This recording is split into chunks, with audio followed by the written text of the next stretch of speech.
The call, another day, another mind-numbing session of Zombie Apocalypse 3, Revenge of the Undead. The controller's practically molded to my hands at this point, the buttons worn smooth from countless hours of use. Not that I'm complaining. Beats the hell out of actually doing something with my life. I glance at the clock, 4:37 p.m. Still a few hours to kill before the main event, 25-cent wing night at O'Malley's. The sweet spot where my meager budget meets my insatiable appetite for cheap, greasy food and watered-down beer. It's pretty much the highlight of my week.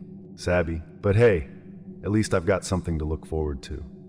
My phone buzzes for what feels like the 100th time today. I don't need to look to know it's Melissa. She's been blowing up my phone for days now, ever since she took that pregnancy test. You'd think after 3 months of ghosting her, she'd get the hint that I'm not exactly father material. Or boyfriend material, for that matter. I ignore the call, just like I've ignored all the others. Whatever drama she's trying to drag me into, I want no part of it.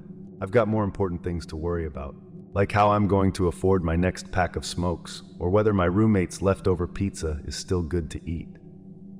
Speaking of which, my stomach growls, reminding me that I haven't eaten since, well, I can't remember when. I pause the game and haul myself off the couch, my back protesting after hours in the same position. The walk to the kitchen feels like a marathon. I open the fridge, squinting against the sudden light. It's pretty bare, a few condiments, some questionable takeout containers, and jackpot, a Tupperware of what looks like homemade lasagna. Must be my roommate's. He's always bringing home leftovers from his mom's place. Sorry, Dave, I mutter as I peel off the lid. You snooze, you lose. I'm about to nuke the lasagna when my phone starts ringing again. I groan, ready to hit ignore, but then I notice it's not Melissa's number. It's not a number I recognize at all. Normally, I'd let it go to voicemail. Unknown numbers are usually just telemarketers or bill collectors, neither of which I'm keen on talking to. But something makes me pause. Maybe it's boredom, or maybe it's some sixth sense I didn't know I had. Whatever it is, I find myself answering the call. Yeah? I say, not bothering with pleasantries. There's silence on the other end. Then, a voice that sends a chill down my spine. Help me. Please, you have to help me. It's my voice, my exact voice, down to the slight nasally tone I get when I'm stressed. I nearly drop the phone. This has to be some kind of prank, right? Maybe Dave's f***ing with me, payback for all the food I've stolen. Who is this? I demand, trying to keep my voice steady. It's me, the voice says, sounding desperate now. It's you. I know how crazy this sounds, but you have to listen. I'm trapped. They've got me in some kind of room. It's dark, I can't see anything. You need to find me before it's too late. My heart's racing now, the lasagna forgotten. This can't be real. It's gotta be some elaborate joke, or maybe I've finally lost it after one too many all-night gaming sessions. Look, I don't know who you are or what kind of sick game you're playing, I start to say, but the voice cuts me off. Please, it begs, and the raw fear in that voice, my voice, makes my blood run cold. You have to believe me. Remember that scar on your left knee from when you fell off your bike in 3rd grade? The one shaped like a crescent moon, or the time you got so drunk at Sarah's party that you threw up in her mom's favorite houseplant and tried to cover it up with coffee grounds. Nobody else knows about that, only you. I sink into a kitchen chair, my legs suddenly too weak to hold me up. This is impossible. There's no way anyone could know those things. No one except me. How? I start to ask, but my throat's so dry the word comes out as a croak. I swallow hard and try again. How is this possible? I don't know, the voice says. 1 minute I was sitting on the couch, just like you were a few minutes ago. The next I was here, wherever here is. You have to find me. Please, I think they're coming back. They, who's they? Where are you? The questions tumble out of me, my mind racing to make sense of this impossible situation. I don't know who they are. I can't see them, but I can hear them sometimes whispering outside the door. As for where I am, I'm not sure, but it feels familiar somehow. Like I've been here before, even though I know I haven't. A thought occurs to me, so bizarre that I almost laugh. Are you me from the future? There's a pause on the other end of the line. When the voice speaks again, it's lower, filled with a dread that makes my skin crawl. No, it says, I don't think this is about time. I think it's about something else. Something worse, like reality's broken somehow and I've fallen through the cracks. As if on cue, I hear a noise in the background of the call, a door creaking open followed by footsteps. "Oh God," the voice whispers. "They're here. You have to find me. Please, before it's too late." The call cuts off abruptly, leaving me sitting in stunned silence. I stare at the phone in my hand, half expecting it to disappear or transform into something else. But it just sits there, innocuous, as if I hadn't just had the most terrifying conversation of my life with myself. I shake my head, trying to clear it. This can't be real. It's got to be some kind of hallucination. Maybe I've finally cracked under the pressure of doing absolutely nothing with my life. Or maybe someone slipped something into my drink last night at O'Malley's. But even as I try to rationalize it away, I know deep down that it was real. As real as the chair I'm sitting on, as real as the congealing lasagna on the counter. I need to do something. Need to help myself? The thought is so absurd that I almost laugh. But the fear in that voice, my voice, was too real to ignore. For the first time in months, maybe years, I feel a sense of purpose. I need to act, but where do I even start? How do you go about finding a version of yourself trapped in some kind of interdimensional prison? I'm so lost in thought that I almost miss it. A sound so faint I might have imagined it. Footsteps coming from somewhere behind me. I spin around, half expecting to see some nightmarish creature, but there's nothing there. Just the empty living room, littered with empty snack bags and discarded game cases.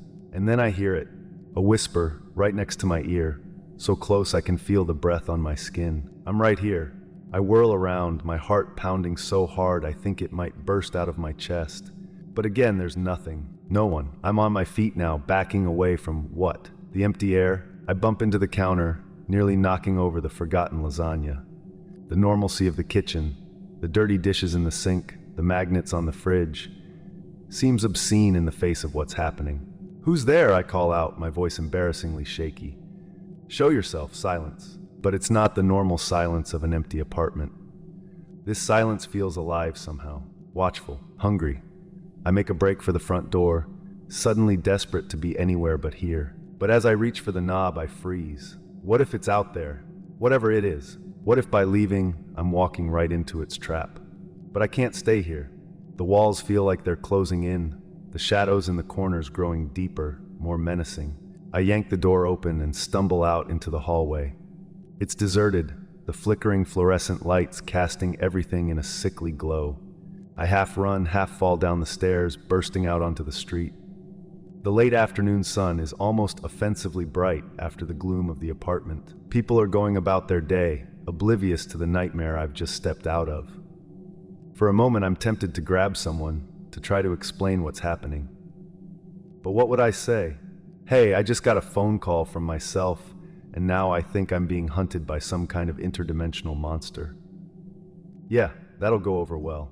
I start walking, no real destination in mind, just away. Away from the apartment, away from that voice on the phone, away from the whisper that's still echoing in my ears.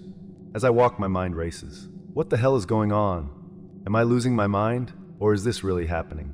And if it is, what am I supposed to do about it? I've spent so long not caring about anything, drifting through life in a haze of video games and cheap beer. Now, faced with something I can't ignore, I realize I have no idea how to handle it. My phone buzzes in my pocket, making me jump. For a terrifying moment, I think it's me calling again. But when I check, it's Melissa's number flashing on the screen.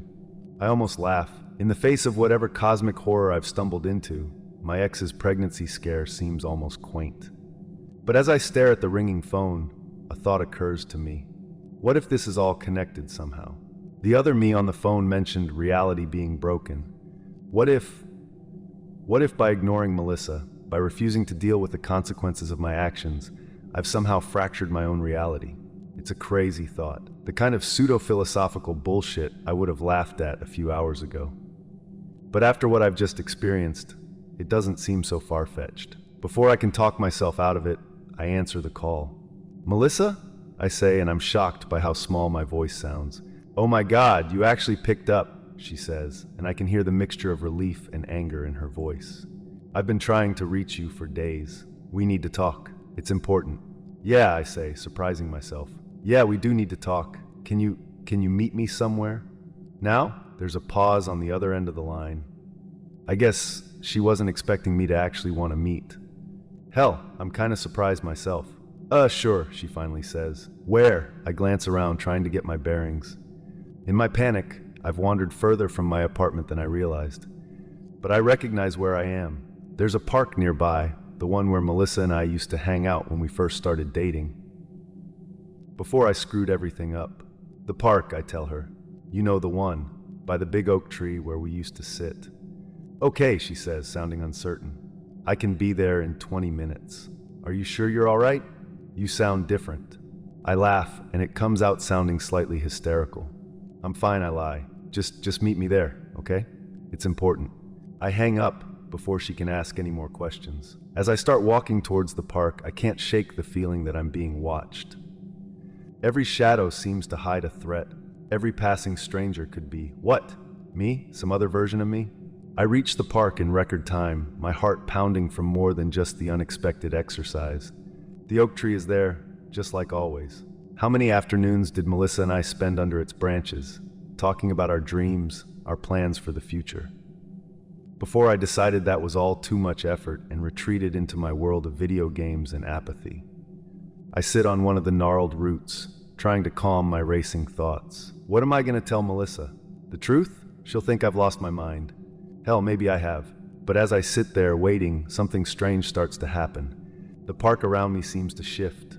It's subtle at first. The colors become a bit more vivid, the sounds a little sharper, but then it gets more pronounced. The tree I'm sitting under seems to grow, its branches reaching higher into a sky that's suddenly too blue to be real.